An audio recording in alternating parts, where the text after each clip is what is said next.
جميل قوي. رشدي بيه، اوعى تفهمني غلط، دي مجرد نزوه. لا ما تخافش، انا فاهمك صح. انتوا بتكملوا شغل المكتب هنا مش كده؟ اختار يا عماد، ده ولا الشوكولاته؟ رشدي بيه، انا طول عمري ملكك، اختار انت. وانت يا حلوه، ده ولا الشوكولاته؟ الشوكولاته. خدي، يلا قوم البس عشان ورانا شغل، يلا.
طبعا المكان واضح قدامكم.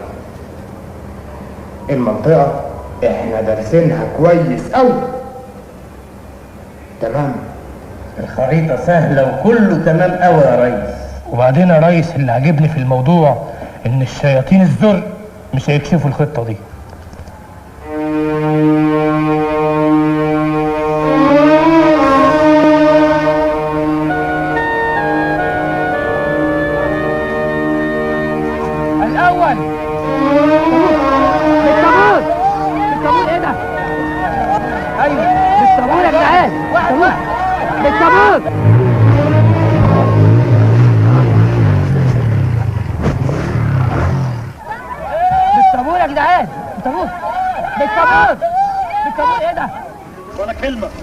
هات العيش ده يالا. لا خد فلوسي، خد ساعتي. العيش لا.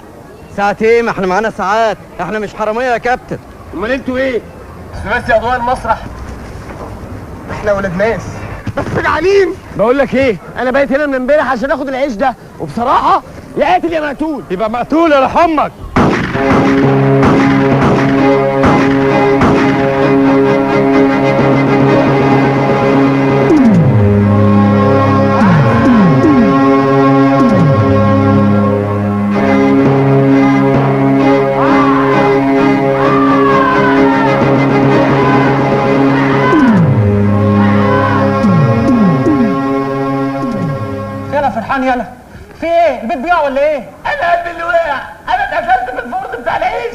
فرن مين يا عم؟ انت بتحلم؟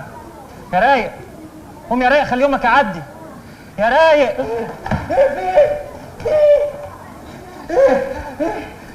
لقيت شغل عواطلية. انت بتحلم لينا؟ شغل ايه بس؟ قوم هات لنا عيش من الفرن. لا افطر وانت. انا فطرت في الحلم. فطرت في الحلم؟ قوم انت يا فرحان. انا جثتي انا بعد ما اتقتلت في فرن العيش. الموت جوعا ارحم. الموت جوعا؟ يا قلبت معاك لغه عربيه. نام يا اخويا.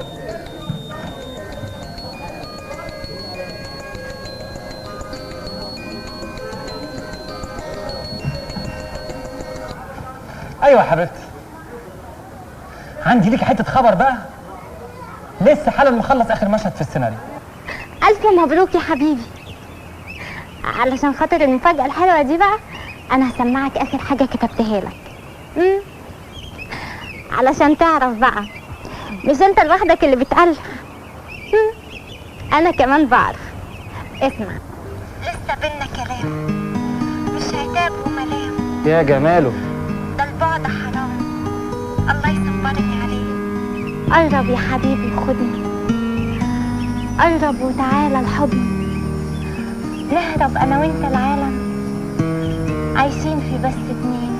انت عارفه يا رانيا، انا سمعت شعر كتير قوي، لكن والله العظيم اللي انت قلتيه ده احلى شعر سمعته في حياتي. لسه بينا كلام، مش عتاب وملام، ده البعد حرام، الله يصبرني عليه. قلت له ايه؟ برافو عليك. حد تاني يتكلم؟ طب انا جاي. مع السلامة.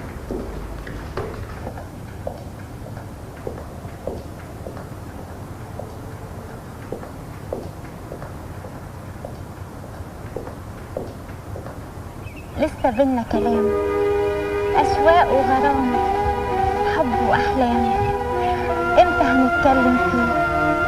لسه بينا كلام. طيب يا نوال أنا هكلمك بعدين بقى. ها باي باي. صباح الخير بابي. بتكلمي مين يا رانيا؟ دي واحدة صاحبتي. صاحبتك دي بشنب ولا من غير؟ بشنب ازاي يعني يا بابي؟ لا طبعا. ثقتي فيك كبيرة، خدي بالك من نفسك. حاضر.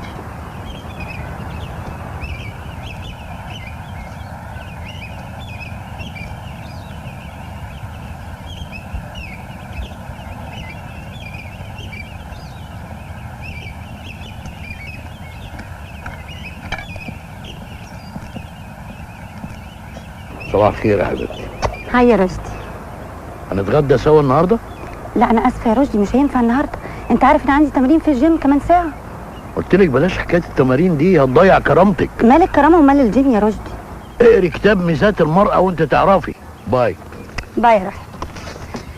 تعالي تعالي. حاضر يا ست. يا لهوي يا لهوي يا ستي. في ايه يا بت؟ حته دين حصان اسود. اسود؟ لكن ايه عليه زي القمر. ايوه كده فرحتيني. لابس اصفر فاخضر فاحمر. يا خراشي شكله جاي يخطفك على الحصان يا ستي. استني. الو، كنا لسه في سيرتك يا منيل. اللي في الفنجان هيتحقق. تفتكر كده ان انت ممكن تيجي فعلا تخطفني على حصان اسود؟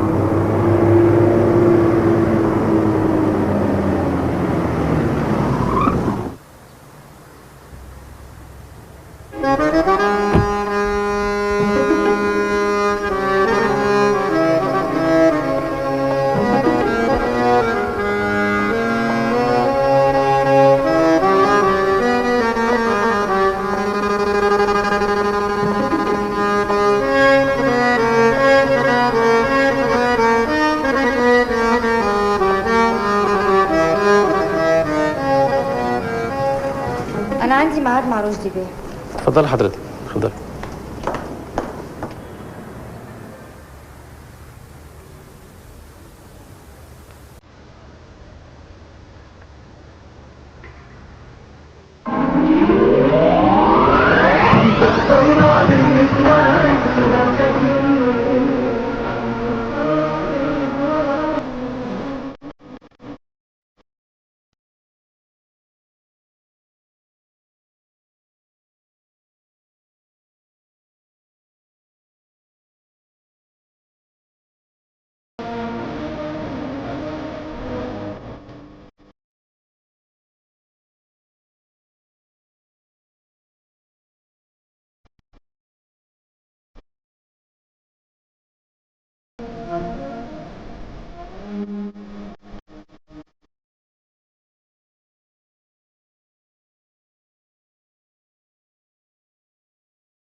اتفضلي يا انسه.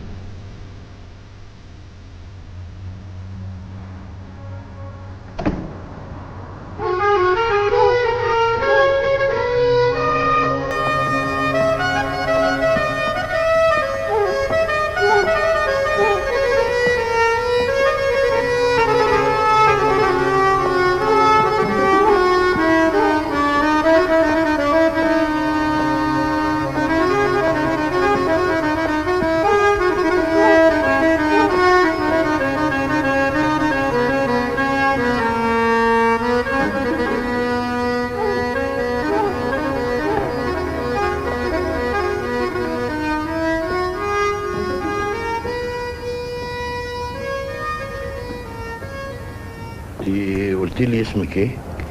نهلة ابراهيم. يا رب اكون نجحت في كشف الهيئة، مع اني متأكدة ان الصورة اكيد مش زي الاصل. اذا كنت تقصدي بالصورة يعني الشكل، ففي حالات كتير قوي الشكل بيبقى احسن من الاصل، بالتأكيد بيبقى له تأثيره.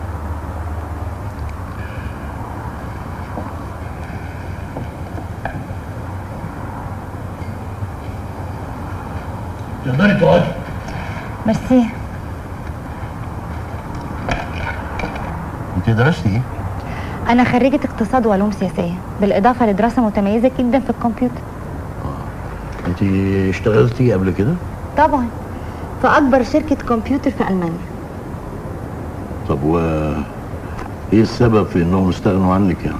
لا يا رشدي بيه، انا ما حدش يقدر يستغنى عني، لان كفاءتي متميزة ومتنوعة. بس لو تحب حضرتك تعرف السبب في استقالتي برغم المرتب المغري جدا ما عنديش مانع. لا مش مهم، واضح انها اسباب شخصية انا مش عايز اعرف. انت عندك فكرة احنا بنشتغل في ايه بالظبط؟ انا اعرف ان انتوا مجموعة شركات متنوعة المجالات، وده في حد ذاته مغري لاصحاب التميز واصحاب الجمال كمان. تقدري تستلمي شغلك من دلوقتي. اتفضلي اوريكي مكتبك. اتفضلي.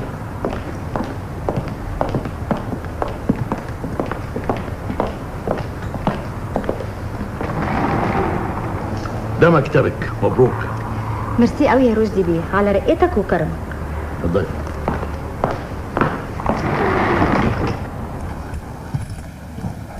يانا يا مدوباهم يانا يا مقطعاهم يا اختي اسم الله، انا حسيت فيها عود. تعالي يا بت قولي لي كده، حضرت الفطار ولا لا؟ ما الفطار اهو يا قبلتي. الله، قشطه بالهبل والمربى والبيض وكله تمام التمام.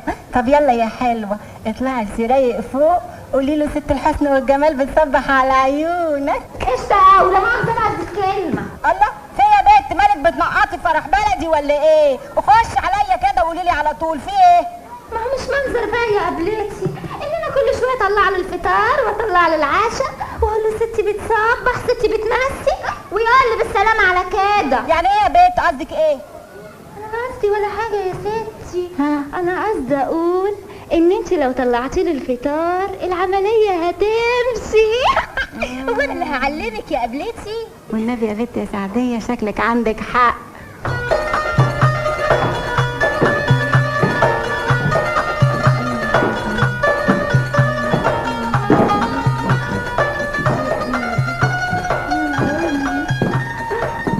صباح الخير يا فرحان. دي خلقة واحد فرحان. طب يا اخويا قول لي اتفضلي وانا اقول لك يا احلى افوكاتو في الدنيا. افوكاتو دي في دفاتر الحكومه بس. دفاتر الحكومه بس. بقول لك ايه، انا يا اخويا راكبه قطر انبساط. خش صحي لي سرايق. انت يا عم رايق.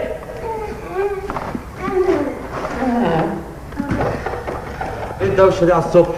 قابل.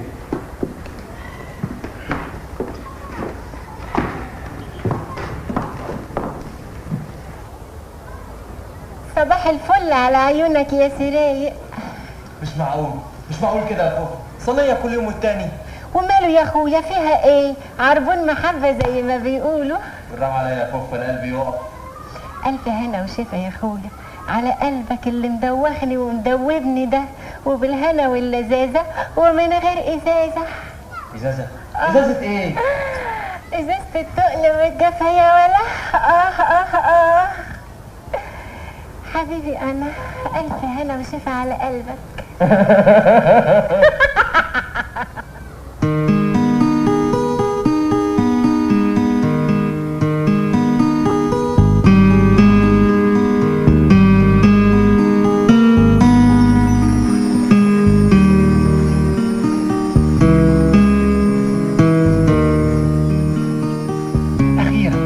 اخيرا يا رانيا، خلاص خلصت السيناريو.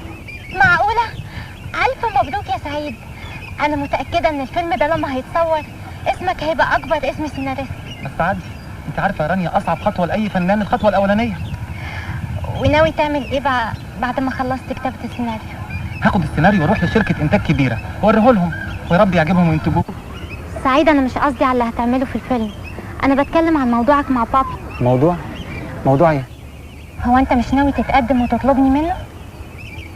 بصراحة بقى يا رانيا أنا عايز أجل الحكاية دي شوية، يعني لما أكون وقفت على رجليا كده أكون بعت لي سيناريو ولا 2. يا سعيد الموضوع ما يحتملش تأجيل أكتر من كده. أنا كل يوم والتاني بيتقدم لي عرسان وعمالة أرفضهم من غير أي سبب مقنع. وبعدين أنا اضطريت أصارح بابي بموضوعنا، وهو قال لي لو الشاب ده فعلا واخد الموضوع جد وغرضه شريف ليه ما يجيش يتقدم. علشان كده أنت لازم تقابله وتقرا معاه الفاتحة كمان، وأي حاجة احنا ممكن نخططها مع بعض واحنا مخطوبين. ماشي يا رايق، ماشي يا رايق، بس اما تيجي كل ده سايبني قاعده لوحدي. منى انا خلاص لقيت الحل. ابا يا مجنون، قول لي بقى وفرحني. جهاز تشغيل الشباب. وده يطلع مين بالظبط؟ ده جهاز اداري مهمته تشغيل الشباب اللي مش لاقيين شغل زي حالاتي. طب وانت بقى هتروح تقدم الطلب بتاعك امتى؟ انا فعلا جهزت كل ورقي وهروح لهم قريب. اقصى عليك، ازاي تخبي عني خبر حلو ده؟ ابا كنت عايز اعملها لك مفاجأة يا مجنون.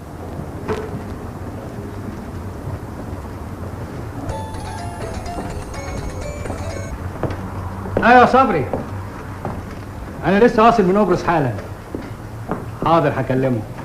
لا مش هنسى. ادعي بس ان يكون مزاجه حلو النهارده. حلو قوي قوي قوي.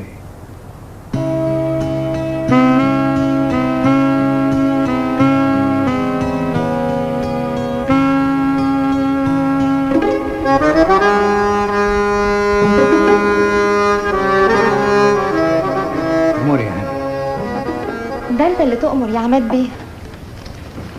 ايه ده انت تعرفيني؟ طبعا، وهل يخفى القمر؟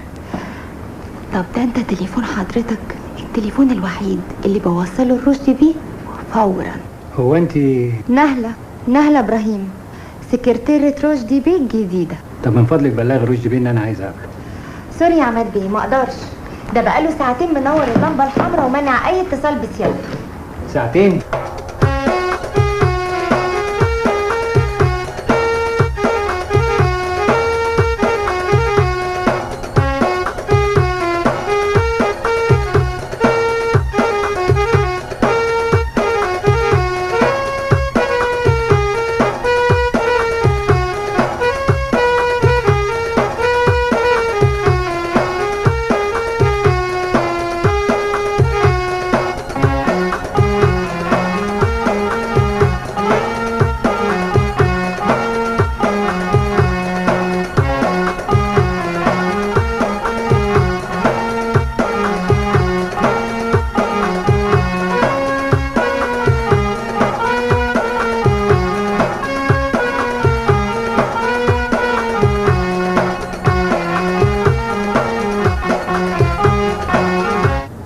في حد معاه جوه؟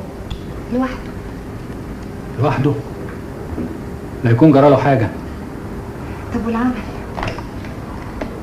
يا رشدي بيه، يا رشدي بيه،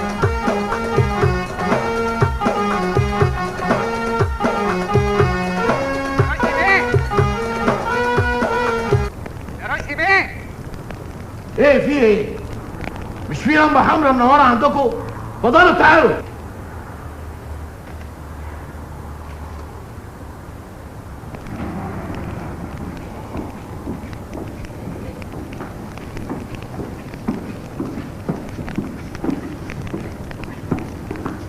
ايه الدوشه اللي كنتوا عاملينها دي؟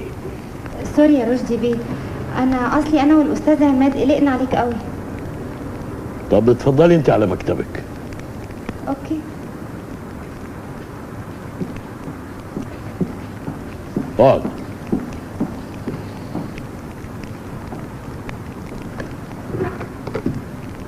قول لي اخبار قبرص ايه؟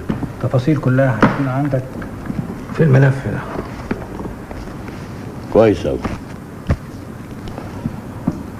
بعد نص ساعة بالظبط خلي نهلة تتصل بمسيو خوري تقول له ان احنا جاهزين، بس السعر زاد 10% والتسليم في مصر. مفيش مشكلة، دي حاجة بسيطة كده. برافو عليك، ما بتنساش حاجة ابدا. رشدي بيه ما يتنسيش ابدا. شوف يا ابني، اسعد لحظة عند اي اب في الدنيا هي اللحظة اللي بيلاقي بنته بتتجوز وتروح بيتها، قاعد تخف عنه اكلها وشربها ولبسها، والواحد يتفرج بقى لتربية اخواتها الصغيرين. يا عم عيب عليك اللي انت بتقوله ده. المهم طلباتك ايه؟ يا ابني انا ماليش طلبات، لو عايز تتجوزها من دلوقتي اتفضل شيل. ابوك يقول لي شيل. شيل ايه بس؟ انت بتهزر. ايه يا بابا ده؟ هو انا كيس جوافه؟ المفروض انك تعمل لي منظر قدام الراجل اللي جاي يخطبني. منظر ايه؟ لما تبقوا مش لاقيين عشه تبيتوا فيها جوز فراخ وجايين عايزين تتجوزوا، يبقى منظر ايه اللي اعمله لكم؟ يا عمي هي دي سنة الحياة. نعم، سنة ايه؟ حياة ايه؟ يا ابني هو احنا عايشين؟ ده احنا مدفونين بالحياة. معلش يا بابا، معلش رايح معلش انت تعبان. يقول لي معلش حقك عليا.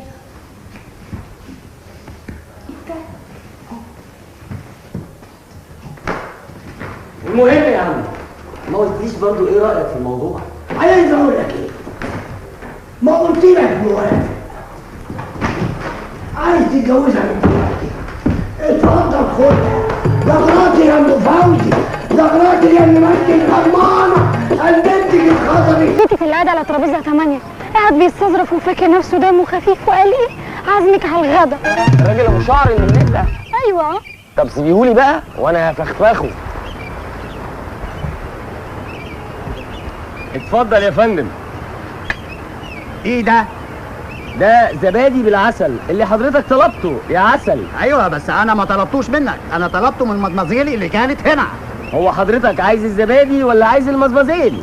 انت هتفتح لي محضر ولا ايه؟ اتفضل ابعت المدمزيل اللي كانت هنا. خلاص مفيش مزمزيل، المزمزيل مشيت.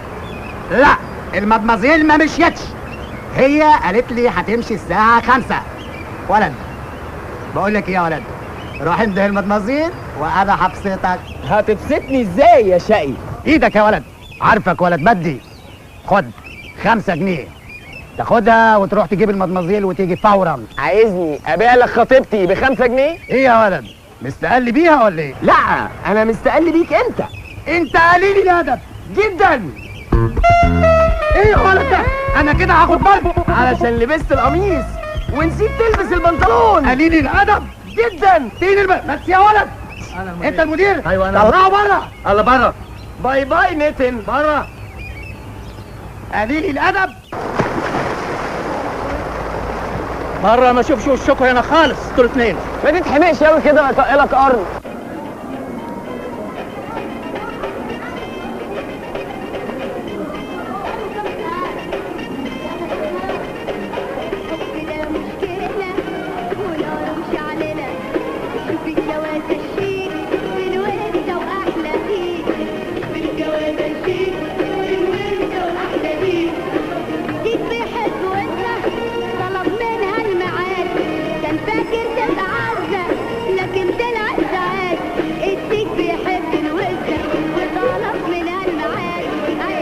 يلا يا رجب، الاستاذ سعيد وصل على ترابيزه اخواته.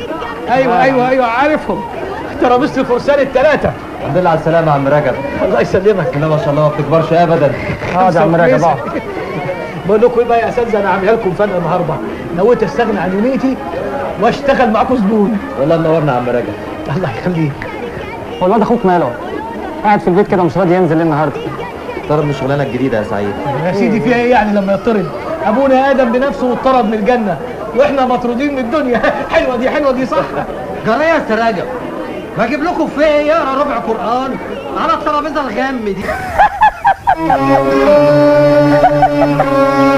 يا ولد بطل يلا الحركات دي. عيب. ما بلاش الكلام ده على الصبح، ده انا لسه طالعه من الفريزر وداخله على الصوره. انت هترقصني على نار هاديه؟ انا عايزاها مشعلله ومشعوره. لا لا لا لا سيبك مني، انا سايباه في الفريزر عقبال ما يفك ويسيح براحته على ما فيش. صحيح انك ست فاجره وما عندكيش دم. هي حصلت كمان وفي بيت الراجل اللي انت شايله اسمه. شوفي بقى يا شاطره، انا كده وابوكي سعيد معايا وانا كده وبيموت في تراب رجليا. تراب ايه يا شيخه؟ ده انت في زباله. ابوكي بقى كيف الزباله. اخدعتي قليله الادب. ايه ده؟ انت بتمد ايدك على بنتي؟ انت طالق بنتك هي اللي قليله الادب ومش متربيه. طب اطلعي بره، امشي من قدامي لحسن انت عارفه. رشدي بره يا رشدي، بره يا انا اسفه يا بابي. اسف على ايه؟ واحده تروح 100 يجوا. كويس انك ريحتيني من خليتها، ولا يهمك ما تزعليش.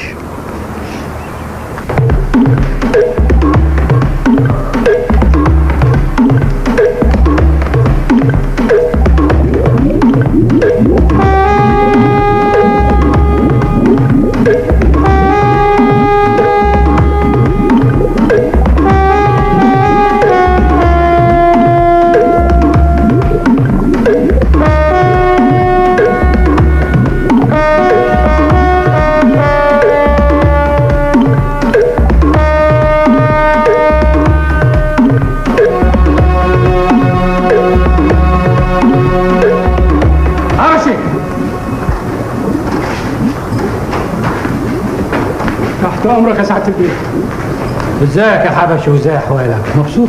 مستور والحمد لله يا سعاده الباشا. اما هي مستوره بتطمع ليه يا راجل يا طيب؟ اديني منديلك يا عم حبشي. منديلي؟ منديلي يا سعاده البيت بس اصله مش نظيف. وانا همسح وشي فيها روح امك. انا هتف فيه. اتفضل يا سعاده البيت.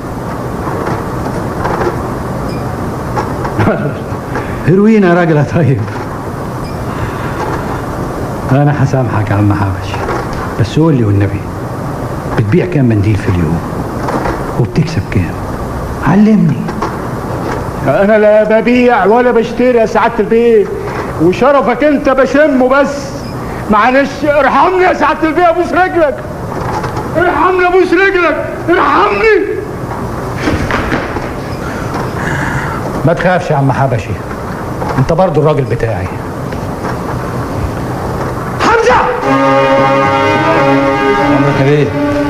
عم حبشي ده الراجل بتاعنا، عايزك تريحه وتبسطه على الاخر.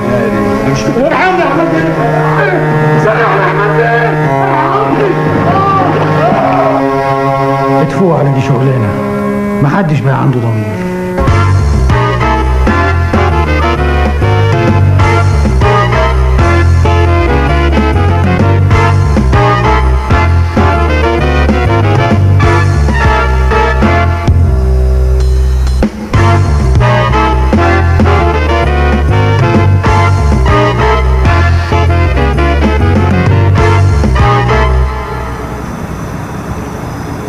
ايه الاخبار يا نهله؟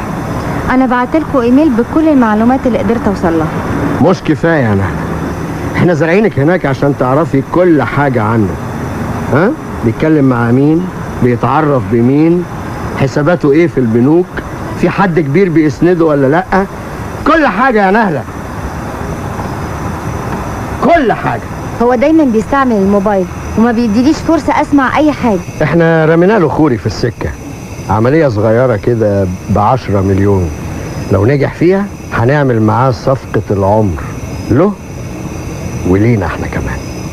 انا عايز رشدي يثق فيكي جدا، عايزه يحس كده انك انت قريبة منه قوي قوي قوي. بس خدي بالك، خدي بالك، لان دقات قلبه رصاص قاتل. انت بتخوفني يا خواجه. بالعكس، انا عايزك تنجحي عشان تكسبي ثقته وثقتنا احنا كمان. طب وعماد؟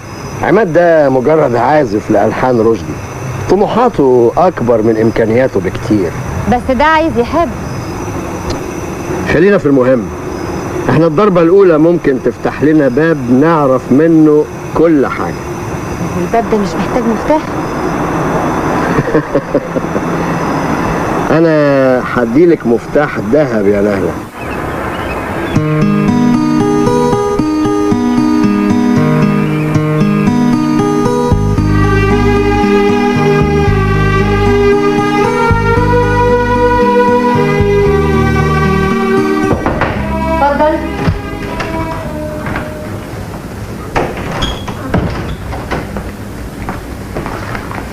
صباح الخير يا فندم. صباح النور. لو سمحتي ممكن اقابل رشدي بيه؟ في ميعاد؟ حضرتك اديتيني ميعاد النهارده. انا سعيد محروس عبد الخالق. افتكرت. اتفضل.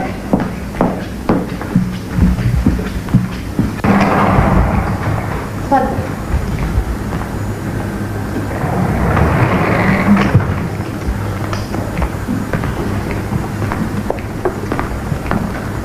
صباح الخير يا فندم. ايوه يا ابني، في ايه؟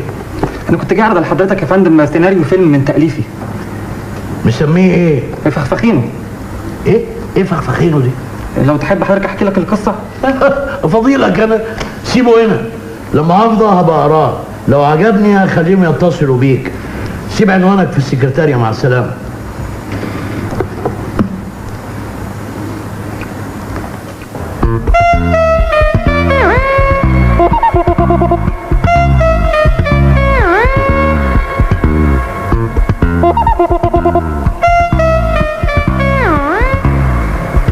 مساء الخير يا فندم.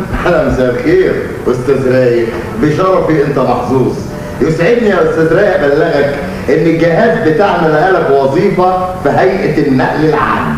هيئة النقل العام يا فندم؟ نعم. يعني بس تخصص يا فندم. يا فندم انا شاكر جدا لسيادتك يا فندم. ربنا يخليك لينا يا فندم. ربنا يخليك لينا. يا فندم انا هكون عند حسن ظن سيادتك يا فندم.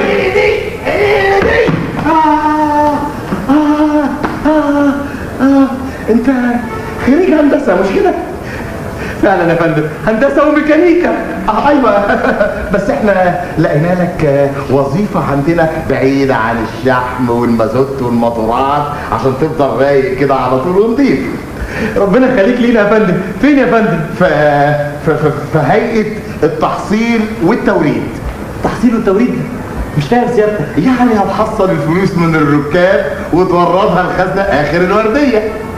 الدوريه ازاي يعني يا فندم؟ الورديه. كمساري؟ نعم. بعد ما شقيت اشتغل كمساري، انا مهندس. روق يا رايق يا رايق روق. الكمساري ده كان اسم قديم يا رايق، دلوقتي مع التقدم اللي احنا فيه بقى اسمه محصل. بس انا مهندس. اوعى اللي بتسيلي مهندس، ما انا عارف انك مهندس. احمد ربنا اللي لقينا لك شغله غيرك ممكن يحبس سنين وما يلاقيهاش. الحمد لله يا اخي، ده انا حفيت سنين لحد ما خدت الشهاده الكبيره، دلوقتي اشتغل كمساري. على فكره انت كده بتهين مهنه الكمساري وانت حر. احملك المسؤوليه. انا بهين.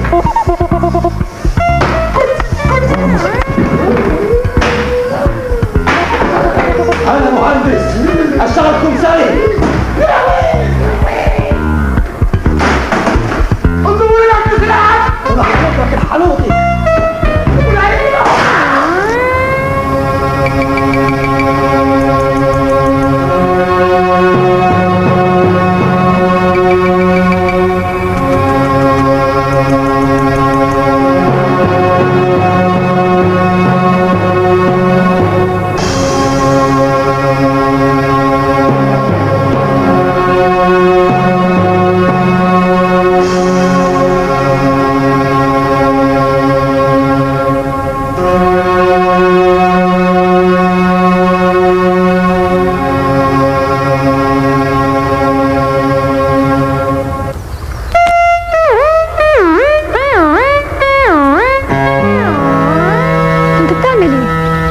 حظي. احنا من الاول ما كانش المفروض نشتغل الشغلانه دي، بقى بعد كل المذاكره اللي ذاكرناها والشهادات اللي خدناها واحلامنا يا سلوى اللي حلمناها نروح نشتغل في مكان معفن زي ده جرسونات. هو كان في شغل تاني واحنا رفضناه؟ نصبر يا سلوى، نصبر وندور واكيد هنلاقي. كان غيرنا اشطر. سلوى هترجعي تاني تشغلي لي الاسطوانه دي وتقعدي تنكدي عليا وتكسري في مقاديفي؟ انا ما بكسرش في مقاديفك ولا حاجه، انا بس عايزه افهمك ان في ملايين غيرنا معاهم بكالوريوس ومعاهم كل حاجه ويتمنوا يشتغلوا شغلانه اللي مش عاجباك واقل منها كمان. انت قصدك تقولي ايه؟ انا مش فاهم. قصدي اقول ان انا كمان ما كانتش عاجباني الشغلانه دي، بس انا اشتغلت عشان خاطر الفلوس، عشان انا محتاجه الفلوس دي. في البيت عندي لو عرفوا ان انا خلاص اتطردت من الشغل هيقلبوها محزنه، لان هم عارفين ان الفلوس دي احنا بنعيش بيها. هنعيش يا سلمى، صدقيني هنعيش. ما هو لازم يكون في حل عشان ما نبقاش مذلولين لواحد زي الاقرع ده اللي طمعان في عرضنا، ولا الخروف التاني ابو قرنين اللي عايز يشتري ويبيع في شرفنا.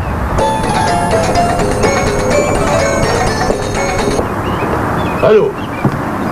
اهلا اهلا سعاده الباشا. تسليم النهارده؟ هتسلم وتستلم، بس تخلي بالك من اللي هقول لك عليه كويس. باشا احنا بننفذ تعليمات سعادتك. وانت بتسلم تستلم. دور يا باشا. يا منى، يلا يا بنت. يلا على فين يا بابا؟ مش ميعاد عريسك دلوقتي؟ بس يا بابا اوعي تجيبي سيره عريسك ده اللي انت بتقولي عليه، فاهمه ولا لا؟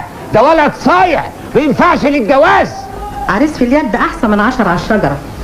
انا بقى مش عايزه ال10 بتوعك دول يا بابا، انا عايزه واحد بس. هو الصفطاوي الراجل كده. خلاص يا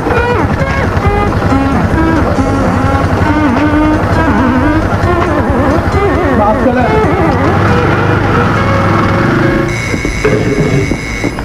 بقول لك ايه، ما تدلقش عليه.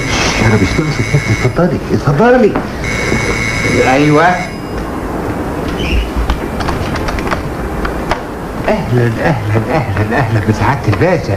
صفطاوي كبير المعلمين لمادة المحاسبة في المدارس الثانوية التجارية. اتفضل يا فندم. صفطاوي كبير المعلمين في مادة المحاسبة في المدارس الثانوية التجارية. اهلا يا ابني، اتفضل استريح. اتفضل. انا احب البساط احمدي علشان بقى المشاريب تبقى سريعة. مشاريب سريعة؟ يا ريت تعمل لنا حاجة نشربها بسرعة وشوف لنا ابونا فين. الطقم ده انا جبته هدية للعروسة، ولاني لسه ما اعرفش مقاساتها قلت اجيبه اول سايز عشان يلبس اي حد، وجبته من اغلى نوع 132 جنيه. اهلا اهلا اهلا يا عروسة. صفطاوي كبير معلمين مادة المحاسبة. حياتي كلها ارقام، العيال في المدرسة بيسموني كالكوليتور، انا حاسبة يعني. ايه رأيك؟ حلوين دول؟ لايقين عليكي؟ ما قلتليش يا عمي انت عايز فيها كام بالظبط؟ اللي تدفعه يا اخويا.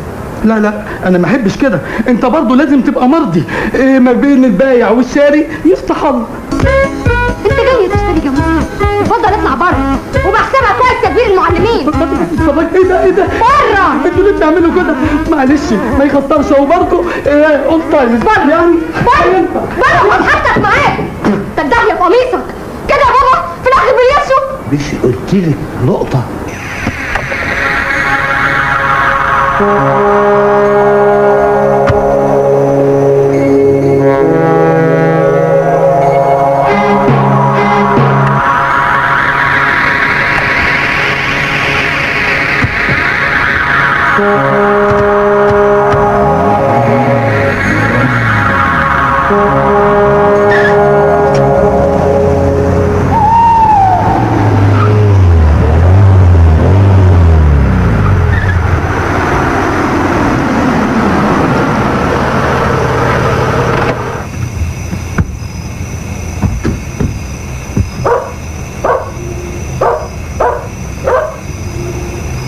اهلا يا خواجه خوري.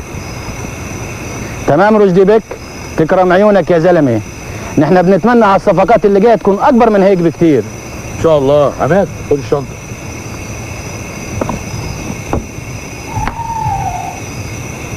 تمام يا عماد. حصل؟ رشدي بيك، نحن تجار كبار ما يصير بيننا الغدر. تجار كبار زي ما بتقول، عشان كده كان لازم تكون حريص عن كده. اللي اتقتلوا دول 2 مرشدين بوليس. يلا شكرا. خد بضاعتك واتكل على الله. تكرم عيونك. شكرا رشدي بيك.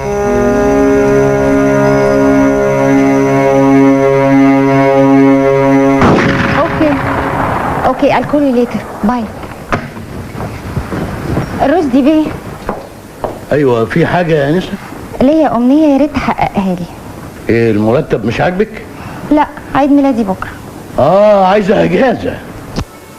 انا عايزه حضرتك تشرفني بكره في شقتي المتواضعه، اتشرف بيك قدام اصحابي واوعدك انك مش هتندم. طب سيبي عنوانك وانا هشوف ظروفي ايه.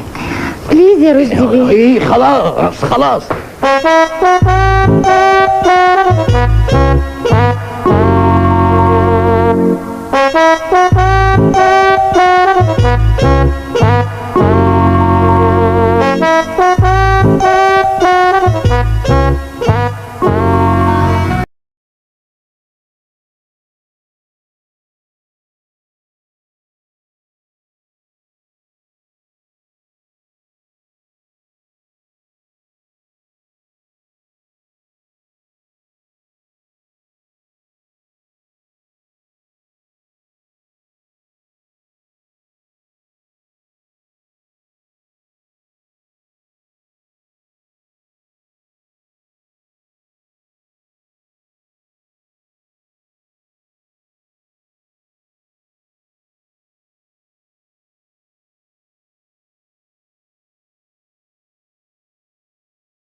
عليك يا ايدي كده توقعي الميه على سيدي. رجلي يا مروشه، مالك خايفه كده ليه؟ خايفه من سعاده البيت؟ معلش يا سعاده الباشا، خدمتك وغلت. بعد الاذن والدستور لا ينكشف المستور، اروح اجيب الخيشه امسح اللي ساح والم اللي اتبعتر ورايا على المطبخ.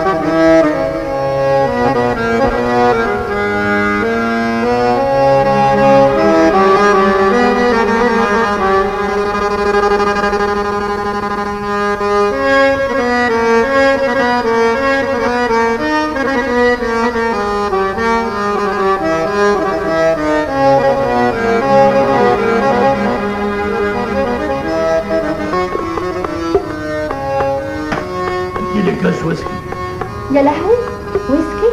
امال ايه اللي كنت بتشربه ده؟ عشان اعرف نوعه بس. انت ناوي على ايه يا شقي؟ بقولك ايه، انا هروح المطبخ مطرح ما بنام يا سيدي.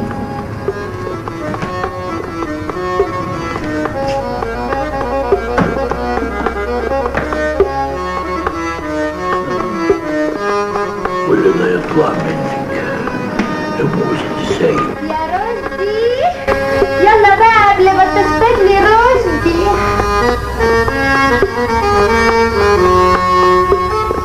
كيف لا ياكلوك يا حته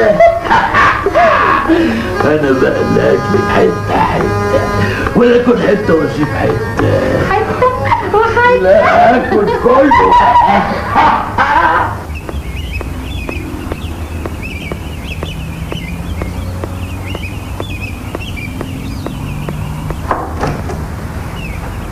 اي خدمه حضرتك؟ الانسه رانيا. الاستاذ رشدي موجود؟ اقول له مين حضرتك؟ انا سعيد. طب دقيقه بعد اذنك اديله خبر.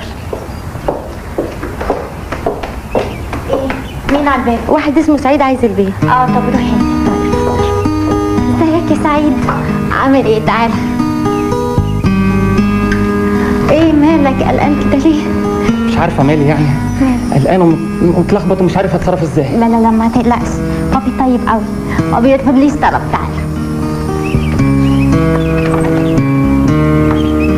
تعالى يا سعيد.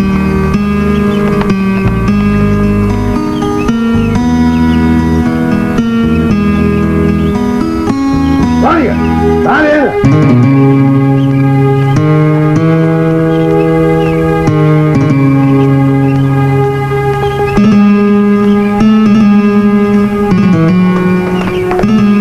ايه ده؟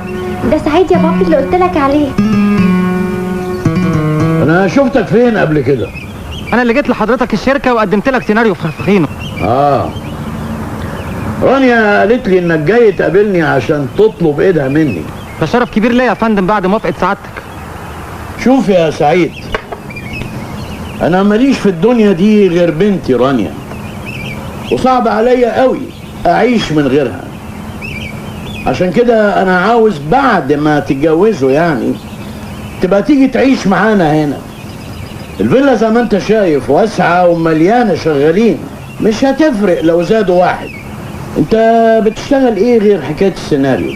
والله يا فندم انا لسه بدور على شغل من ساعة ما اتخرجت من كلية التجارة. يبقى خلاص انا هشغلك عندي مدير لاي ادارة في شركاتي. تعرف رانيا مصاريفها كتير ومش هتقدر عليها. وبالمرة طبعا اكيد حضرتك هتقترح عليا انك تجيب حاجة ذهب او الماظ وتديها لي علشان اديها انا الرانيا على انها مني. اوكي، تبقوا تنزلوا تختاروا الشبكة اللي تعجبكم وخلي الجواهرجي يبعت لي الفاتورة. بعد اذنك يا رشدي بيه، يا ريت تديني وقت افكر في نظريتك الجديدة في الجواز. وانا قلت حاجة غلط؟ طلبت منك شيء مستحيل؟ بالعكس انت خليتني اشوف الحقيقه الغايبه عني. حقيقة ايه؟ حقيقه ان ازاي افكر اتجوز وانا ما عنديش اوضه اسكن فيها مراتي ولا دخل اصرف منه على اللي هتجوزها. هو ده المستحيل بعينه يا رشدي بيه. افهم من كده انك بترفض تتجوز بنتي؟ ارفض بالثلاثه. انا اسف لضياع وقتك يا رشدي بيه، عن اذنكم. اوعى الكلاب تعضك وانت ماشي. ايه ده؟ جايبالي واحد شحات مجنون عشان تتجوزيه؟ يا سعيد بنت رانيا تعالي هنا. سعيد الحيوان اللي كان هنا ده عكني مزاجي. شوف لنا سهره منيله نسهرها النهارده. معاش اللي يعكر مزاج سعادتك، انا عارف بقى اللي يروق مزاج سعادتك. انا بقى هاخدك حته مكان ما يخطرش على بالك، في كل الالوان، في اللي كده واللي طيب كده. تجيلي 9 بالليل حاجه دنس على الاخر. ومره سعاده البيت. اهلا وسهلا، اتفضل.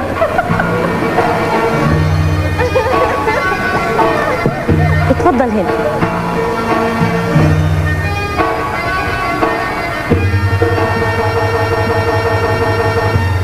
نرجس. انا اسمي نرجس. تشرب ايه يا باشا؟ والحقيقه نرجس بفكر اشرب حاجه ما شربتهاش قبل كده. يبقى مفيش غيره كوكتيل بيرستيل اللي يطلعوا ما ينزلوش. سلم ايه؟ سلم الضياع؟ فاشر ده سلم الهوا يا باشا، سلم الهوا السايح والنايح واللي لا فيه عدو ولا عزوم. على ضمانتك. على ضمانة اللي شربوا وطلع السلم من اوله واللي رجعوا لي تاني وطلعوا ونزلوا وشكروني وقفلوني. خلاص هاتلنا بين السلم ده. عينيا.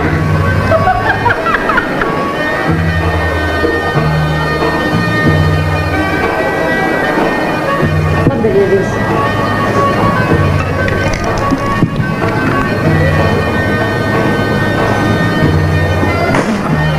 بس ساتر بيشربوا ازاي ده؟ مين دي؟ دي بقى فوفو نجمة الرقص الشرقي. ما تعرفش انا مين؟ انا البت الهلاهل.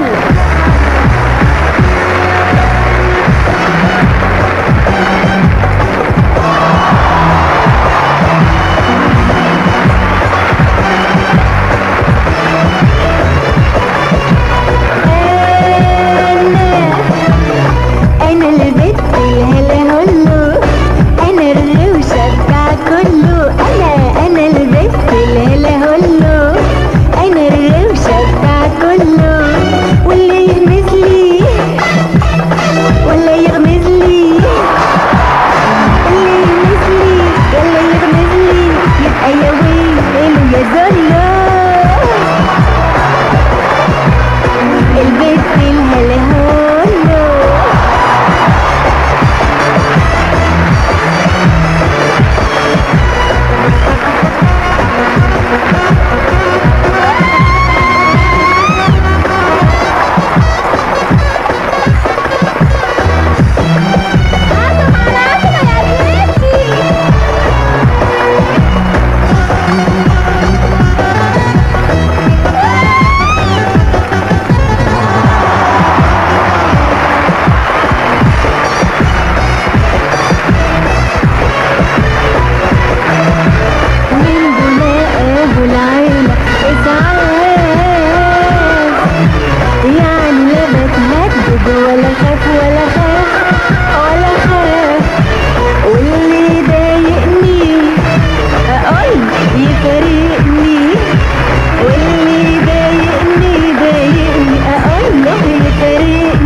باشا.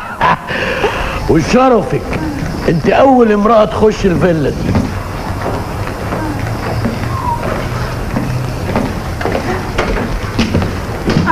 خش غرفة العمليات. ايوه يا باشا.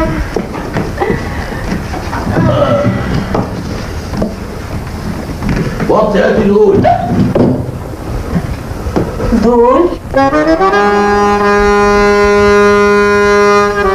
كل دي كرامة يا بنت. ايه ده؟ هاتيهم بسرعة. ايه دول يا بيه؟ دول هتلبسيهم. انا البس دول؟ دول هدوم شغالات. انت احسن من هند رستم، احسن من نادية لطفي، احسن من جولي كريستي وصوفيا لورين. والست هند رستم يا اخويا واللي انت بتقول عليهم دول لبسوا دول هنا؟ هنا ايه؟ في السيما يا بنت. انت اجدع منهم. اذا كان كده ماشي، ما يضرش يا باشا. البس وانا هاجي فيهم ايه؟ ما تلبسيني يا ماما. اوام. لا الاول وبعدين البسي. تلبسيني يا ماما. اللي انت عملته ده يا سعيد مش ده اليوم اللي احنا كنا بنتمناه؟ وبستناه، بس مش كده يا رانيا. يا رانيا رغم كل الظروف انا عندي كرامه. ومين اللي داس على كرامتك؟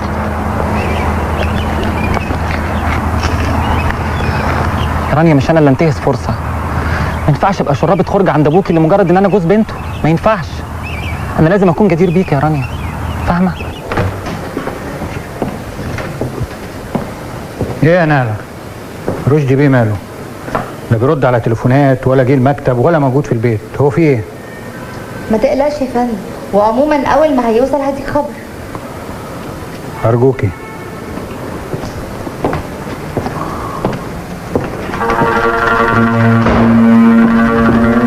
اسمع يا راجل انت. نعم يا استاذه نهله. بقول لك ايه، انت ما تعرفنيش كويس بس انا قرصتي والقبر. خبر ايه؟ انا حصل مني حاجه يا استاذه نهله؟ هي كلمه واحده من غير لا تهتها ولا نقنقه. رشدي بيه فين؟ بتقولي ايه؟ مع خدامه جديده؟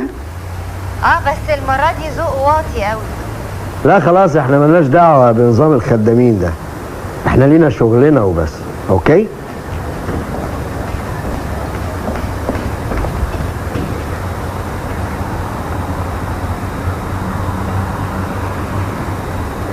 ايه يا حبيبتي في ايه؟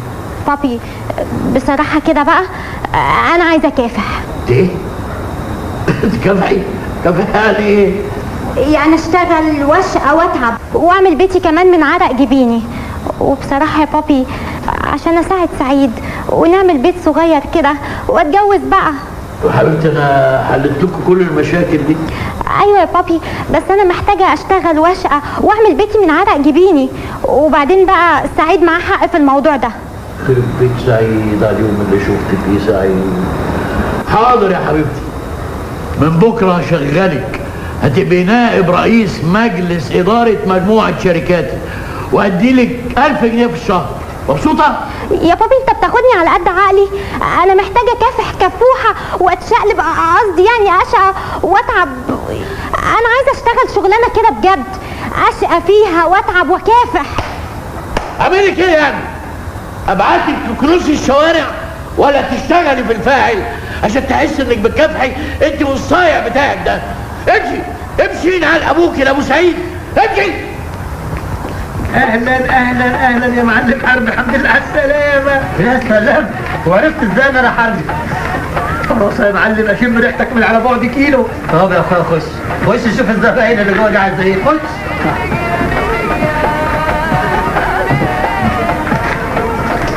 ايوه كده يبقى احنا في ميدان الفرسان. الله الله، ايه يا اولاد مش بعاده يعني؟ مش طالع لكم حس؟ عاملين كده زي ما تكون قاعدين في عزا. طب ما احنا فعلا بنعزي يا عم رجب، بس بنعزي في حياتنا ومستقبلنا. يا عم سلم امورك لله، ان شاء الله هيفرجها.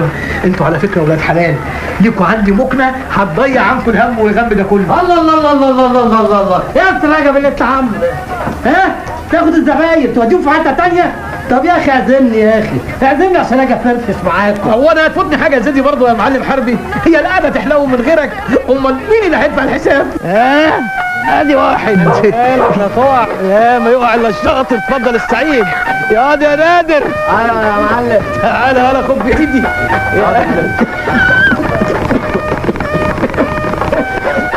يلا يا نادر خش بالمعلوم على المعلم في الاول. حاضر يا معلم، اتفضل يا باشا. العيال جت اهي، الواد رايق وفرحان الدنيا يا عم رجب. يا نادر. ايوه يا ريس. راس البوات. فسح ازيك يا عم عارف. عم رجب. اهلا انا ارتست اهو. دول يا ابني صب على اخواتك. طب ادي بوسه بس. السلام عليكم. سلام. ما سلامش ليه؟ ما انت صغير. صباح الانفاس يا سلسة. وانا عامل ايه من زمان طنجو وانا غير الشام مش عايز يا ناس سعيد انت عامل لنا مشاكل وعايزين نحل مشاكلك يا سعيد. احلى صح. احلى انا صاحب معاهم. ستر يا سعيد. بس الاهم من الستر انك تكتب على ستر وتسيب ستر.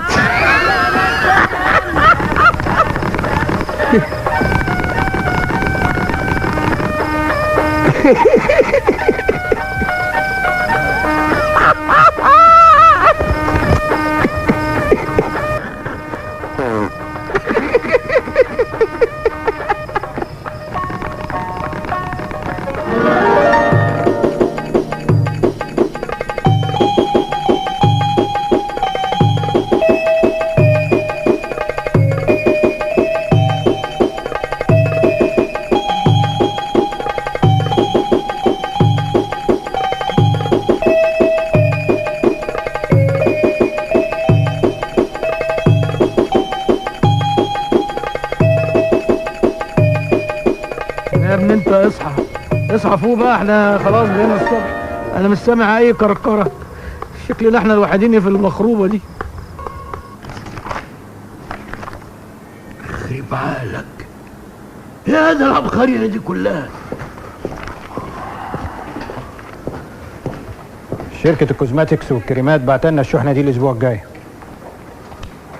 اقعد في حاجه اهم من كده. اقعد. خير؟ ده خير وخير كمان. تصور حته واد صرصار حط ايده على فكره ما خطرتش على بالي العمر كله. انا مش فاهم حاجه. هفهمك. الواد اللي اسمه سعيد جاب لي سيناريو لقيت فيه حته فكره جهنميه مرسومه بايدين شياطين. انت ناوي تعمل فيلم؟ فيلم واقعي. بعد ما هننفذه هيدرسوه في اكاديميه الشرطه. كده بقى انت شوقتني. طب ما تديني السيناريو ده انا اقراه بقى. بعدين يا عمان، بعدين يا اخي. نهله نهله، امرك يا وزير. انت فين؟ اطلبي لي سيد السواق بسرعه. شركة إعلانات تنظم مباراة بين بطل في ملاكمة الشوارع وأي شخص يتحداه يحصل على $100,000. قريت الخبر ده يا سادة؟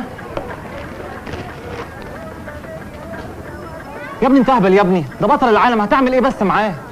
ياد لو كسبت هاخد $100,000. ولو خسرت يا عم الباشمهندس؟ مكتوب قدامك $10,000. طب افرض مت بس. ما تفرقش، ما احنا هنعمل ايه بحياتنا المهببة دي؟ سيداتي يا نساء وإنا مع إصابة مع المتعة مع ماتش كيك بوكس بين كابتن خالد الشيخ وراي معروف.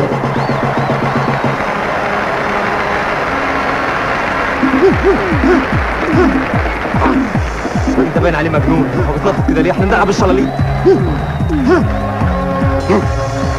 ولا يهمك، انت اقوى منه كتير. ماشي يا حبيبي، قرب المسافه بينك وبينه وخلي بالك من دماغك وهكاتك وخليها فيها سرعه وباور.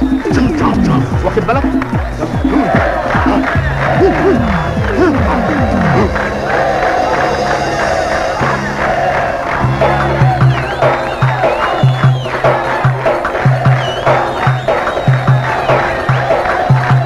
بوكس اون. اسمع ولد انت وهو، اللي هيغلط فيكم او هيضرب تحت الحزام انا هطلع عين امه وعين خالته وعين عمته كمان.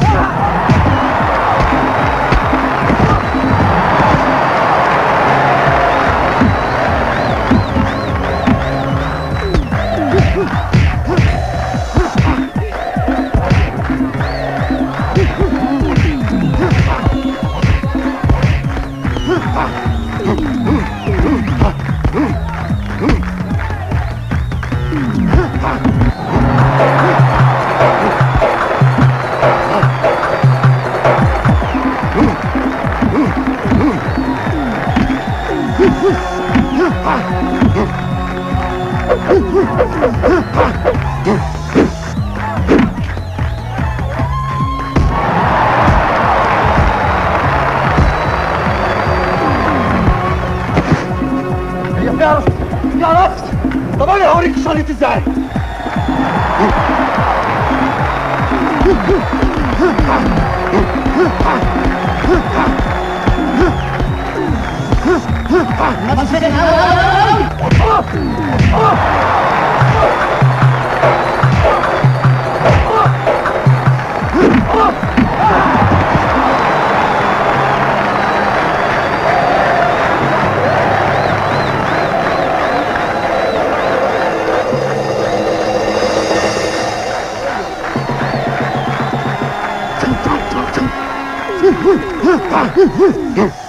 Box on.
كده في نفسه. ايه اللي انت عملته ده يا حيوان؟ انت مش عارف ده مين؟ اخلص!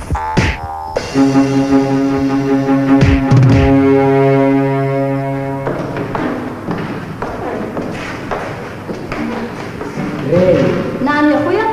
رايق. استنى انت بس، المهندس اللي جالكم مضروب في الماتش، اوضته فين؟ اوضه 110. شكرا. يلا يلا يا اخويا. رايق على الاخر. ايه يا مالك مبرق كده ليه؟ متقلقوش عليا، احنا ياما اتضربنا كتير. يلا يا سعيد، خد اخوك الافوكاتو يلا عشان تلحقوا تقبضوا ال 10000 دولار بتوع الهزيمه. يلا يا سعيد، يلا حبيبي، يلا فرحان. يا عبيط يا ابن العبيط. ايه يا عم في ايه؟ ما تقلقش ما تقلقش يا ابن الهبل. خصومات عباره عن ضرائب عامه وضريبه مبيعات. مبيعات ايه؟ هو احنا بعنا اخونا؟ يا عم زي بعضه. معلش هي كده. ماشي زي بعضه. ورسم تنميه. تنميه؟ هي البلد عايزه مننا تنميه؟ ده احنا اللي عايزين نتنمى. ومعونه شتاء وسداد ديون مصر ودعم محدود الدخل ودعم جهاز الرياضه ودعم رابطه مشجعي منتخب مصر وتحيا مصر والمساهمه في مشروع اولاد الشوارع. يبقى اللي باقي لاخوكوا في ذمتي اهو. اتفضل. ايه دول حضرتك؟ دول 45 دولار امريكي، دولار ينطح دولار، وارجوكم علشان خاطر الحقوا بسرعه غيروهم لان الدولار في النازل، وقريب قوي بامر الله الدولار هيبقى بجنيه.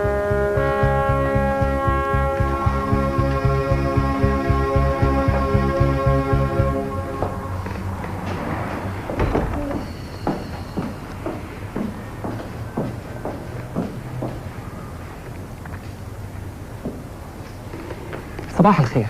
اهلا. يا ترى حضرتك فاكراني؟ طبعا. طب انا جاي اسال على السيناريو بتاعي.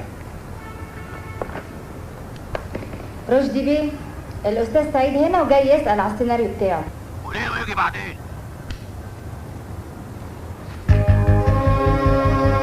انا هخش له دلوقتي، لا بعدين ولا قبلين.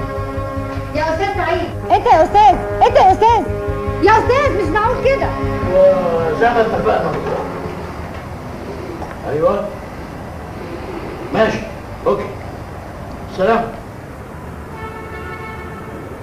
انت انا صاحب سيناريو فخفخينه. اتفضل. خير. الواضح كده ان السيناريو بتاعي ما عجبش حضرتك. مفيش مشكله، لو سمحت انا عايزه عشان هوديه لشركه انتاج تانية. عجبتهم الفكره وهينتجوه. طب ما انا كمان عجبتني الفكره وهنفذها يا ابني. يبقى تكتب لي عقد دلوقتي. يا سلام ماشي نمضي العقد، بس الميزانيه لسه ما اتعملتش. انت عارف فيلم زي ده هيكلف كام؟ مش اقل من 15 مليون جنيه. فيلم زي ده لازم اوفر له اكبر نجوم في البلد. المخرج بقى لازم يكون مخرج عالمي. المصور لازم يكون واخد اوسكار. الكلام ده بجد يا رشدي بيه؟ بهزر معاك. فيلم زي ده مش عايز لهوجه. يعني ممكن كده كام اسبوع ونبتدي التصوير؟ اسبوع ده بقول لك فيلم كبير، مش اقل من 5-6 اشهر. ياه 5-6 اشهر؟ امال انت فاهم ده هيبقى فيلم الموسم وكل موسم كمان. انت عارف انا متوقع الفيلم ده يقعد في السينما قد ايه؟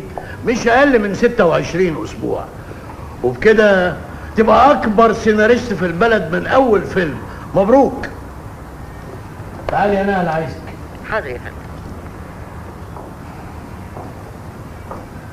اكتبي ايصال عربون للاستاذ ب 10,000 جنيه. انا هدي لك 250,000.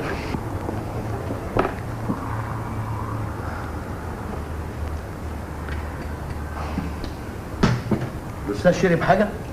تحب تشرب حاجه؟ لا مش عايز حاجه ميرسي. لا لازم تشرب حاجه. هاتوله حاجه ساعه. اتفضل. قول لي انت خريج ايه؟ انا حضرتك بكالوريوس تجاره اداره اعمال. بقول لك ايه يا استاذ سعيد، انا عندي مصنع ادوات تجميل، عايزك تشرف عليه ال5-6 شهور الجايين دول. بس انا لا بفهم في ادوات التجميل ولا البودره ولا الكلام ده. هتفهم، كله هيجي بالخبره. خلاص يا رشدي بيه اجرب. برافو عليك. خد دول بقى مشي حالك على ما نتفق على المرتب. نهله بره هتفهمك على نظام عملنا ازاي. انا بكده يا حبيبي اطمنت على مستقبل بنتي معاك. مع السلامه. بكده يا حبيبي تبقى دخلت الفخ فخينه.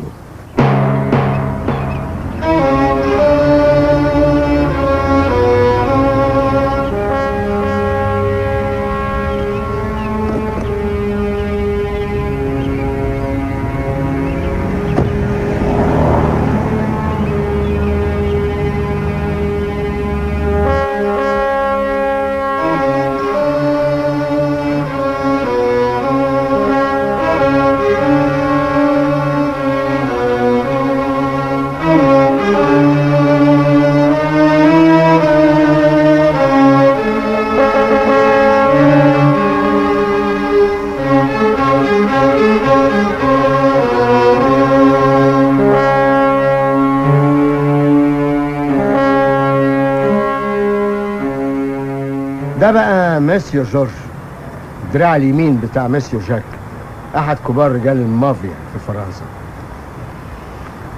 تفتكر في ايه بينهم؟ انا مش عايز تفكير ولا احتمالات، انا عايز تأكيد. انا لازم اعرف ايه اللي بينهم. ورشدي كان على علم بالمقابلة دي ولا عماد بيلعب لحسابه؟ بيتهيألي ان عماد هو انا مش عايز فرضيات ولا احتمالات يا نهله. انا عايز اعرف بالظبط ايه اللي بيحصل. انت مش قلتي لي ان عماد ده عاوز يحب؟ وماله، خليه يحبك بس فتشيه، اعرفي منه بيلعب لحساب رشدي ولا لحسابه ولا لحساب مين بالظبط.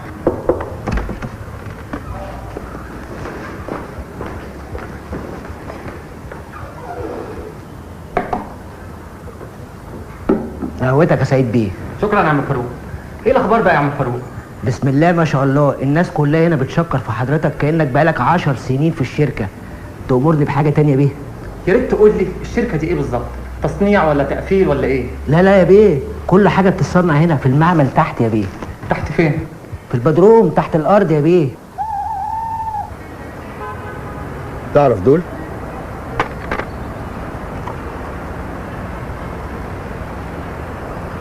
طبعا اعرف عماد، انما التاني ده ما اعرفوش. ده عماد دراعك اليمين مش كده؟ يعني اللي معاه ده بقى جورج الدراع اليمين بتاع ميسي وجاك، اكبر مهربي اوروبا. وده معناه ايه؟ دي مشكلتك بقى، تعرف ايه اللي بينهم. المهم دلوقتي خلينا في شغلنا. امر مستر ديفيد. انت ما زلت الكبير يا رشدي، لذلك انا قررت ان انا ادي لك صفقة ال100 مليون دولار. قلت كام مستر ديفيد؟ 100 مليون دولار يا رشدي.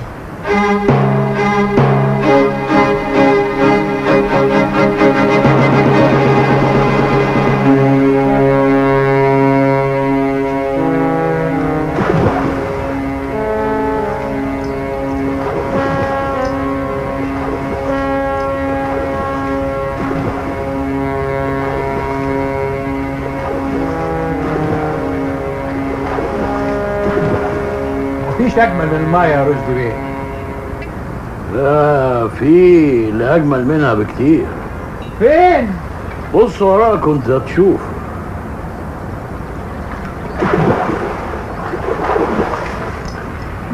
دي معاك حق.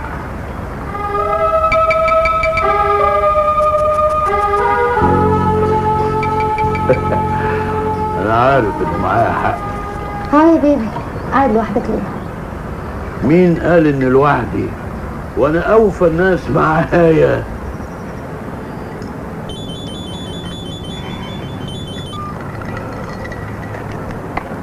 الو.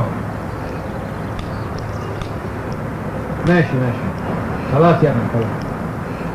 شكرا. ايه الاخبار؟ كله تمام، البضاعة وصلت واتجرشت كمان.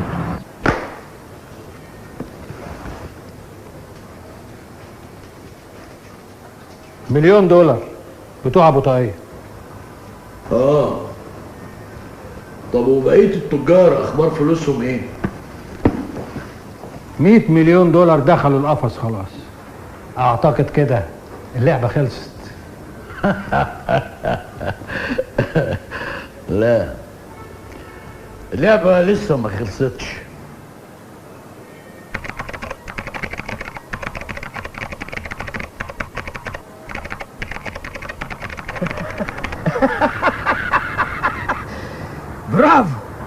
برافو رشدي.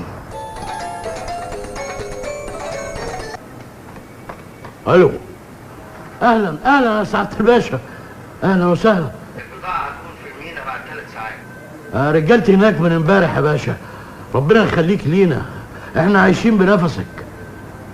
ماشي يا باشا، مع السلامة. اتفضل يا فندم.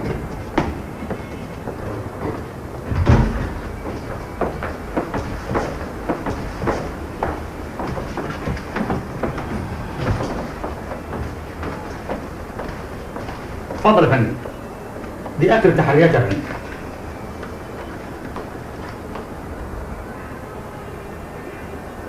كويس قوي، تمام.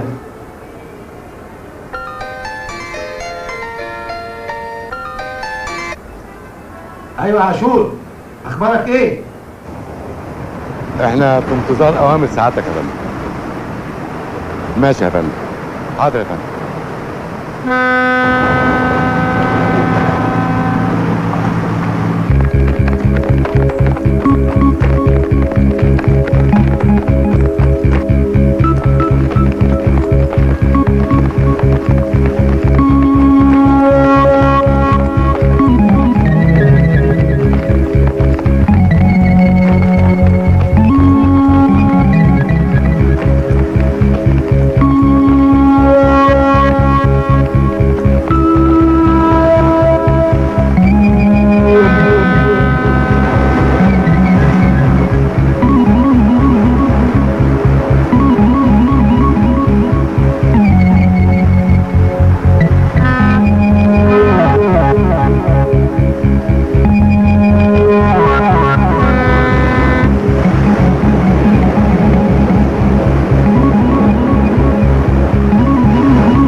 تحت امرك يا فندم. مستنيين اوامر سعادتك بالهجوم وهم متلبسين. سيبهم لغايه ما نشوف البضاعه رايحه فين، وساعتها هنصطاد الحوت الكبير. تأمرني يا فندم. المهم خليك وراهم ما يغيبوش عن عينيك لحظه. تحريات، اذن نيابه، تلبس، قضيه مستويه 100%. تمام؟ محدش يتحرك فيكم. ايه ده؟ في ايه؟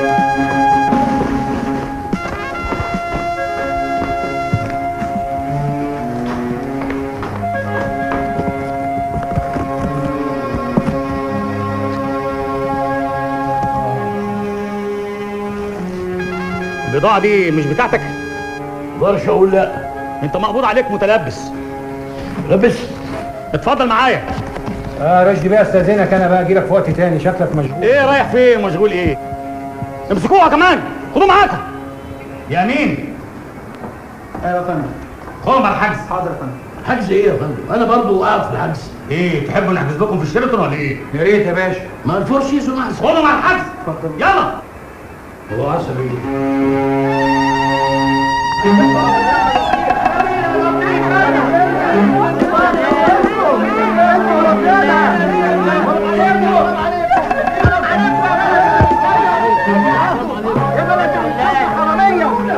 ما تخافيش، كل ده كلام فارغ. ما تخافيش يا بنتي.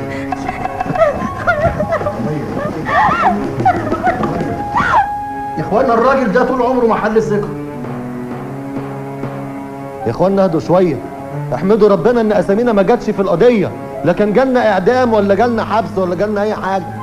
يعني نهدى ونتفرج على الملايين دي كلها والمخدرات اللي هي بتتصادر نتفرج عليها ازاي؟ وتفتكروا ان رشدي هيشيل القضيه لوحده؟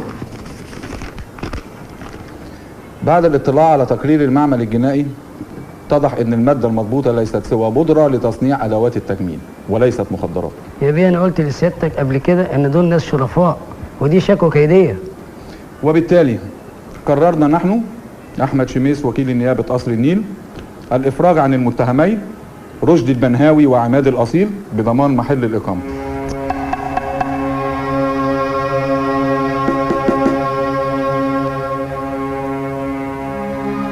ايوه مستر ديفيد. مستر ديفيد انا مرعوبه، انا خايفه جدا ومش فاهمه ايه اللي بيحصل. بس احنا فهمنا كل حاجه. طب يعني اعمل ايه انا دلوقتي؟ انا عايزك تسير رشدي زي الاول واكتر، اما حقنا بقى فاحنا هنعرف ناخده حلو قوي.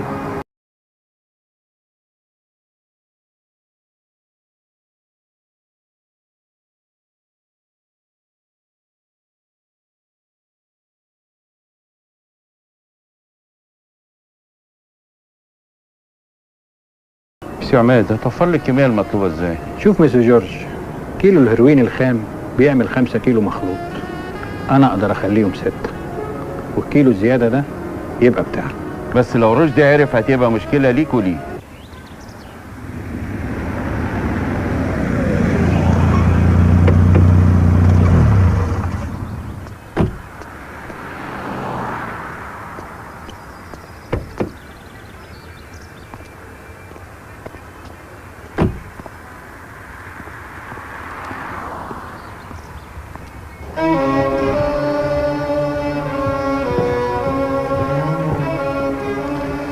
رشدي بك. يا هلا يا هلا.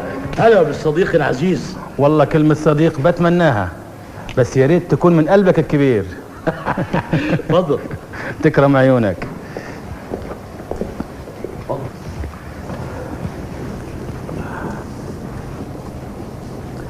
انت عليك ليا دين كبير قوي صح؟ شو رشدي بك؟ وحياة الله ما نسيت افضالك عليا. شيخوري انا تأكدت انك لاعب سيرك ممتاز، تمشي على كل الحبال كويس قوي. وحياة عيونك يا خيي نمشي على الحبال، نمشي على جمر البراكين طول ما في مصاري حلوة. شوف انا هعمل معاك صفقة ب100 مليون دولار، نصيبك فيها 30%، يعني 30 مليون دولار. انا ما بشتري سمك في مية مثل ما بيقولوا المصاروة. لا ما تخافش، اتفضل عاين بنفسك السمك، قصدي البضاعة. عين وشوف.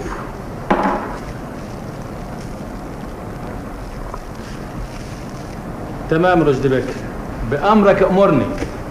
دلوقتي بقى هتحول لي 70% تبعي للبنك ده في سويسرا، وده رقم حسابي هناك. اتفضل.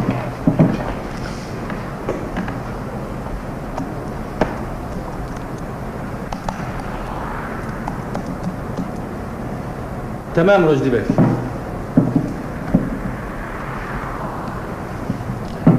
كويس أوي. اتفضل شوف البضاعة بتاعتك.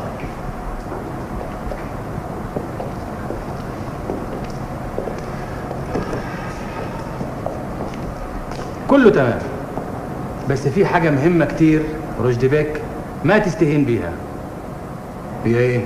السكرتيرة بتاعتك بتشتغل لحساب ديفيد، وهو اللي زرعها في مكتبك.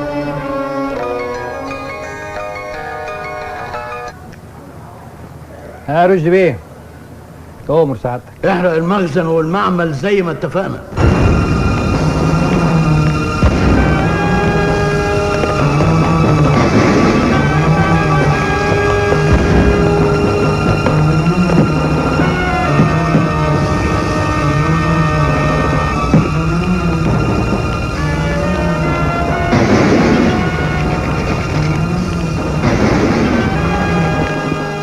البيت بتاعك فين؟ اتفضل.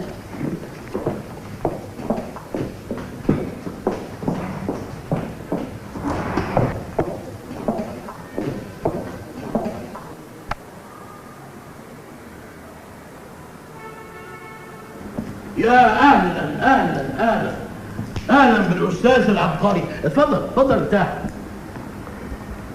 ايه مالك متعصب ليه؟ ما طلعش معمل ادوات تجميل، طلع معمل اعداد بودره هيروين.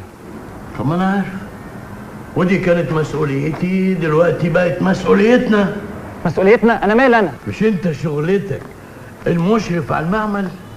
يبقى لازم تكون مسؤول عن كل صغيرة وكبيرة من لحظة ما اشتغلت فيه. اشتغل في المخدرات؟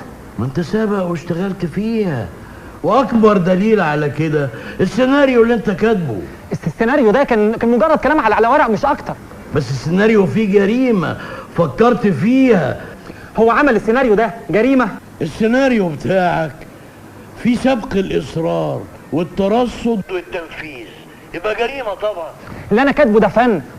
ما هو التفكير في الجريمة فن، والتنفيذ برضه فن. انت عايز تجنني؟ وافرض اتمسكت؟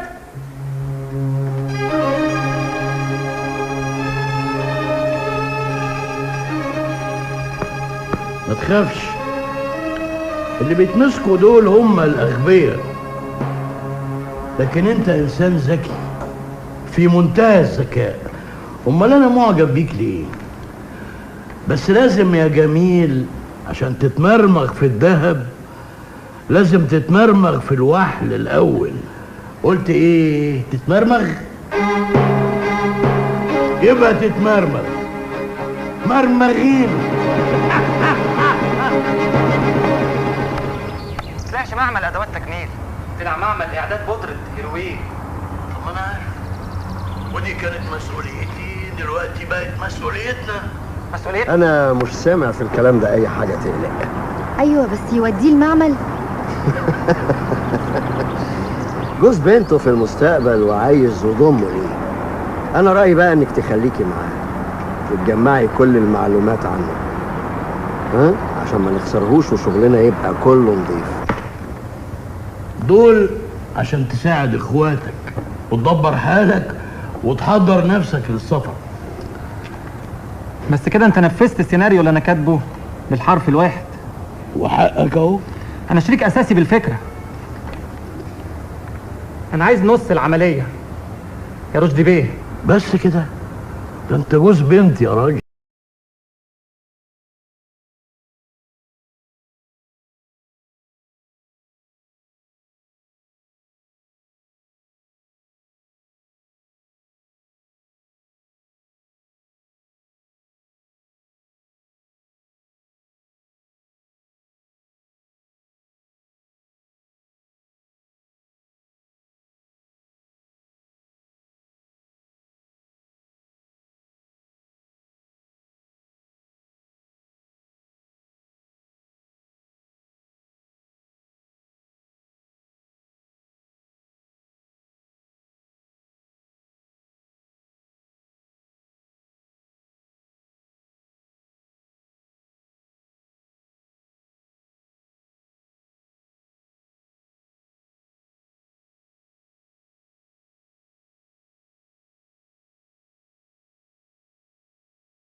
مسيو جورج بونجور. سافا؟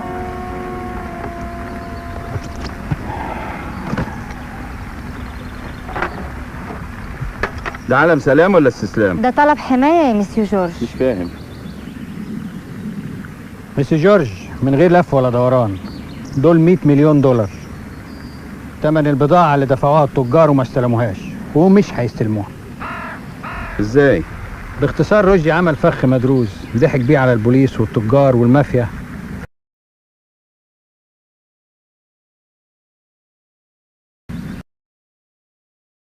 بعروسة حلاوة. والجميلة هتعمل ايه مع ديفيد؟ إذا كان عليا ما تخافش، أنا خلاص بقيت مع عماد. وانا دوري ايه؟ عايزين حمايتك بقى يا مسيو جورج من رشدي ومن ديفيد. والتمن؟ 100 مليون دولار، نصهم صافي لك مقابل حماية، والباقي اعتبره عرض. ايطاليان جابا. لا.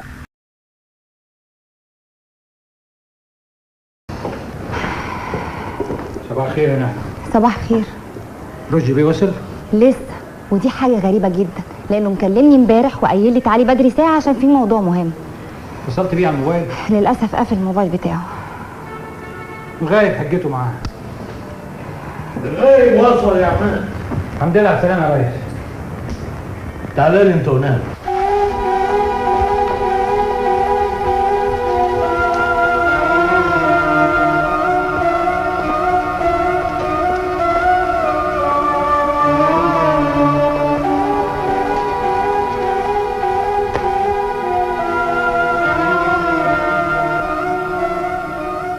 خير يا رشدي بيه؟ طبعا خير، وخير كتير قوي والحمد لله.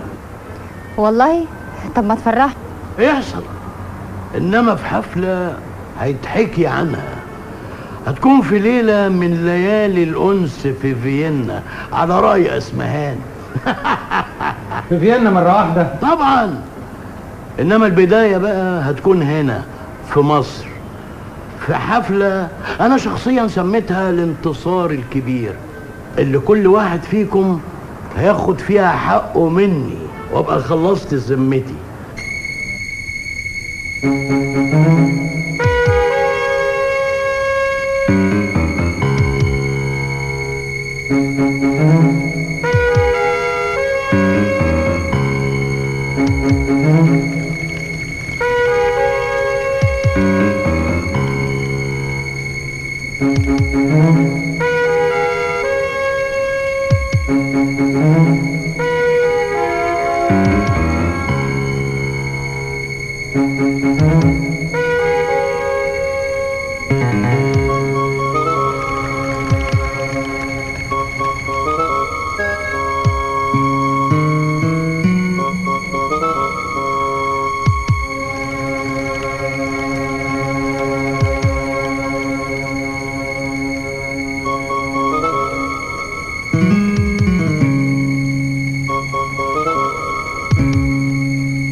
اقعد يا جورج.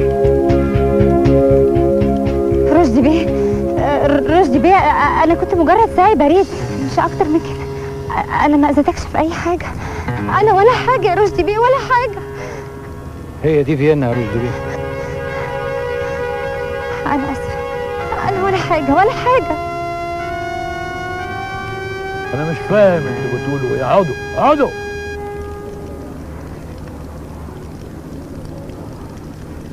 انا سمعت انك بترقصي كويس، ما تقومي تفرجينا كده عشان خاطر الضيف.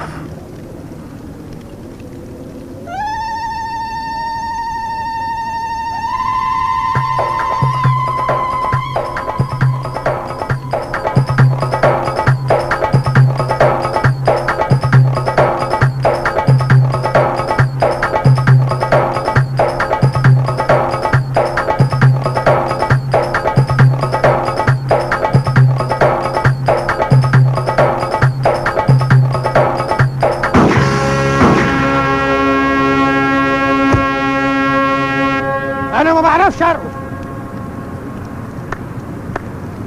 برافو رشدي بيه، فعلا دي كان لازم تموت، وانت راجل جدع. ما انا عارف. انت كده مش جدع. عشان تحرموا تعملوا كده تاني.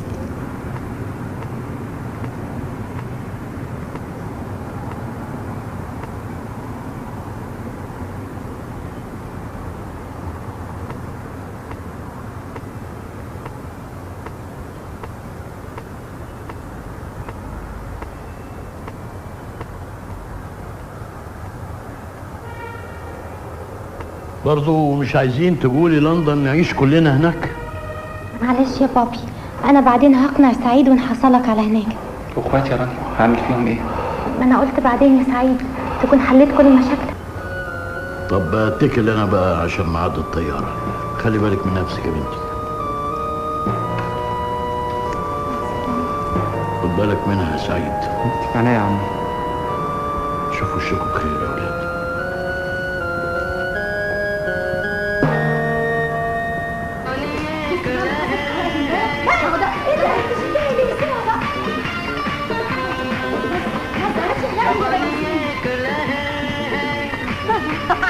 بص امبارح بقى. لا لا والنبي والنبي استني بقى احكي لك انا شفت امبارح بالليل. لا لا استني بس.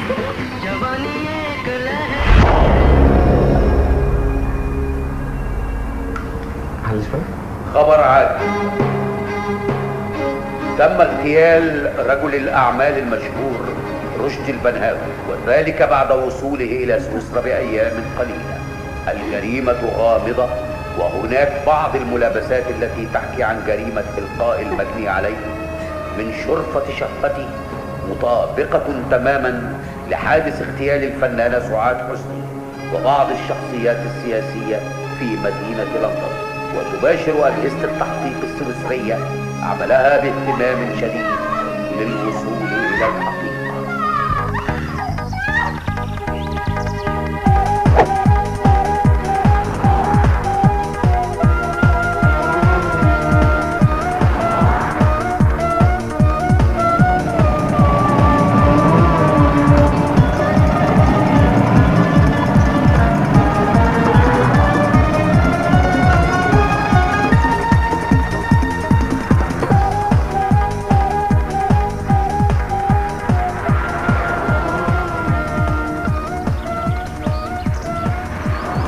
مبروك الباسبور.